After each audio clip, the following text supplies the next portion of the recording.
Modi ji Trump से मिलने जाते हैं और जब जाते हैं मिलने तब हवाई जहाज में कैमरामैन को बैठा कर उड़ा कर ले जाते हैं। क्यों? चलो ट्रम्पेर संगे गला मिलिए आसि और छबिगुलो भारतबासीके देखाई। যখন হাতে হাত করি আর পায়ে বেড়ি পরিয়ে ভারতীয়দেরকে ওদের দেশ থেকে টেনে নিয়ে এলো আর যখন এয়ারপোর্টে নামালো তখন সমস্ত প্রেসকে वहां पर जाने पर पाबंदी लगा दिया। क्यों? যাতে ভারতবর্ষের মানুষরা দেখতে না পারে যে বন্দুক প্রীতির আড়ালে ফিরে এরা পরাধীনতার নামে নিজেদের মাথাটা ওই আমেরিকা সাম্রাজ্যবাদের কাছে ফিরে নামিয়ে এসেছে। अरे मोदी साहब, अरे भाजपा वाले, ये सोशल मीडिया का युग है, दौर है, अपनी चाइले सबटा लुकिए रखते पारबेन ना। और आमादेर लड़ाई की होबे? এই গোটা বিজেপি আরএসএস দক্ষিণপন্থী চরম আগ্রাসী নীতি নিয়ে যাচ্ছে, যে আগ্রাসী নীতিতে প্রত্যেকটা দিন আমাদের কাজের জায়গা কমছে, প্রত্যেকটা দিন এই পশ্চিমবঙ্গের এই ভারতবর্ষের মাটিতে গরিব মানুষের সংখ্যা বাড়ছে, প্রত্যেকটা দিন ভুখমরিयों का संख्या बढ़ रहा है। জবাব দিতে পারবে এ দেশের সরকার? জবাব দিতে পারবে এ রাজ্যের সরকার? কেন পশ্চিমবঙ্গের জেলগুলোতে আমাদের যে মেয়েরা সংশোধনাগারে আছে কেন 196 জন পোয়াতি হয়ে গেল? পারবে জবাব দিতে? জবাব দিতে পারবে কেন গায়ে গায়ে পোয়াতি মাগুলো বাচ্চা হতে গিয়ে শরীরে রক্তের অভাবে মরে যাচ্ছে? জবাব দিতে পারবে পশ্চিমবঙ্গের সমস্ত মেডিকেল কলেজগুলোতে কেন যে বাচ্চাগুলো জন্ম নিচ্ছে তাদের ওজন, তাদের শরীরের পুষ্টিগত গুণ সবকিছু কম হয়ে যাচ্ছে? জবাব দিতে পারবে বাংলার নিজের মেয়ের রাজত্বে আমাদের মেয়েগুলো কেন লাশ কাটা ঘরে পড়ে থাকছে? পারবে? জবাব দিতে পারবে কেন আরজি করের ডাক্তার মেয়েটির ক্ষতবিক্ষত মুখটা দেখে ছাত্র যুবদেরকে গাড়িটাকে নিজেদের জীবনের বাজি রেখে আটকে দিতে হলো?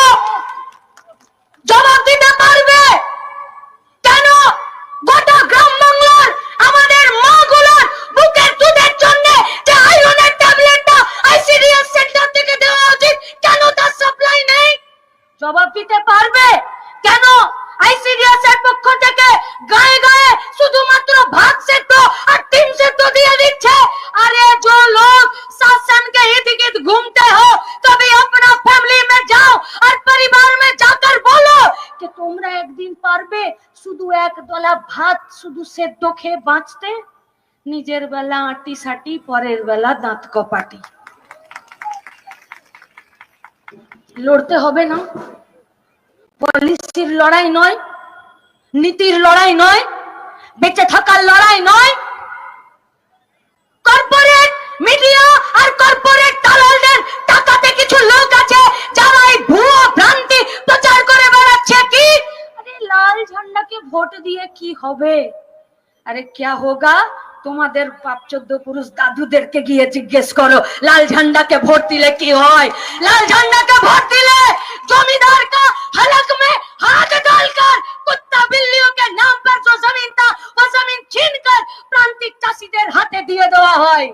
লাল ঝান্ডা ভোট পেলে গায়ে গায়ে স্কুল তৈরি হয় গো। লাল ঝান্ডা ভোট পেলে ঘরের দরজাতে দুয়ারে গিয়ে স্বাস্থ্য কেন্দ্র তৈরি হয়। লাল ঝান্ডা ভোট পেলে করে দেখিয়েছে জ্যোতি বসু, বুদ্ধদেব ভট্টাচার্যরা লাল ঝান্ডার পার্টি সরকারে থাকলে ক্ষমতা ভোগ করে না, দায়িত্ব পালন করে। আর সেই দায়িত্ব পালন করতে গিয়ে ক্যানেল তৈরি করেছে, রাস্তা তৈরি করেছে, ভর্তুকি দিয়েছে, চাষিকে বাঁচিয়েছে, শ্রমিককে বাঁচিয়েছে, ছাত্র যুবদেরকে বাঁচিয়েছে, মহিলাদেরকে বাঁচিয়েছে। इसीलिए वो लोग डरते हैं। क्यों? যদি বাবা ফিরে লাল ঝান্ডা চলে আসে তাহলে তো একদম ওয়েটিং লিস্ট নয়, কনফার্ম টিকিট কেটে যাবে। কনফার্ম টিকিট কাটতে হবে, কাটতে হবে কনফার্ম টিকিট। গতবার রাজ্য সম্মেলনে কমরেড মোহাম্মদ সেলিম সেক্রেটারি হয়ে কি বলেছিলেন? আমি সেলিমদার কথা নিজেই বলে দিচ্ছি, জানি না, যে ঘুমাতে দেব না। বলেছিলেন না ঘুমাতে দেব না। এবার চলুন আমরা সবাই মিলে বলি, ছুটিয়ে ছুটিয়ে মারবো, কাউকে রেয়াত করা যাবে না, কাউকে রেয়াত করা যাবে না। আমাদের কমরেডরা অকথ্য অত্যাচারের মাঝখানে লড়াই করছে। আমাদের কমরেডরা লাগামহীন আক্রমণের মুখে দাঁড়িয়ে লড়াই করছে।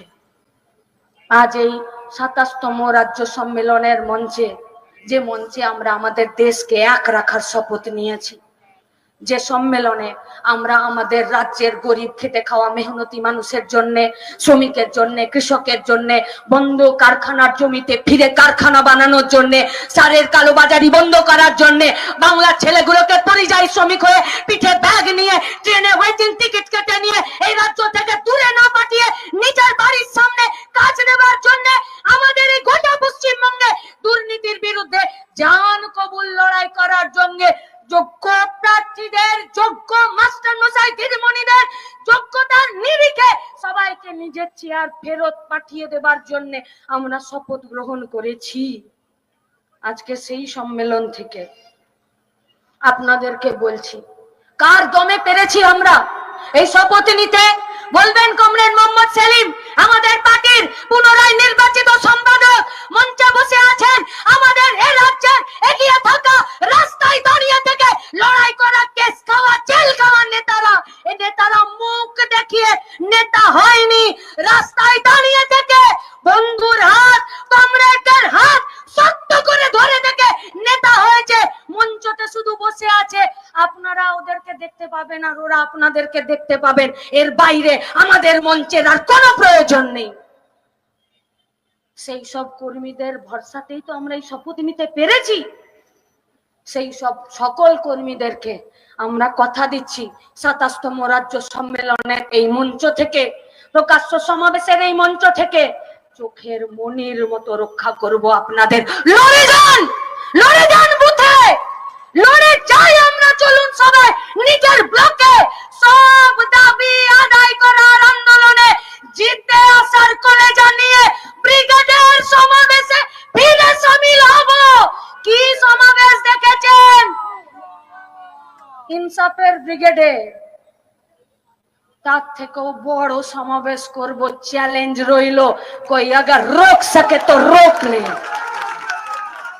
আর সেই সব কর্মীদের উপরে অকথ্য অত্যাচার, আনিস খানের মরার পরে, খুন হয়ে যাবার পরে এসপি অফিস, হাওড়ার গ্রামীণ এসপি অফিসে যখন আমরা তার খুনের বিরুদ্ধে বিচার চাইতে গেলাম, ওরা আমাদেরকে মারলো, ধরলো, অ্যারেস্ট করলো, অকথ্য ভাষায় গালিগালাজ করলো। আমরা জানি এটা শুধু আমাদের সঙ্গে নয়, জাল স্যালাইনের বিরুদ্ধে মেদিনীপুরের কোতোয়ালি থানাতে একই ঘটনা ঘটেছে। আমাদের মায়েদেরকে অপমান করেছে ওরা। গোটা রাজ্যের সব থানাতে, সব জায়গাগুলোতে, ব্লকে ব্লকে পুলিশের এই একই কাজ হয়েছে। আমরা জানি এই লড়াই করতে গেলে কোমরের জোরটাকে শক্ত করেই লড়তে হয়। আমরা সেই কোমরের জোর শক্ত করেই বলছি যে সব পুলিশ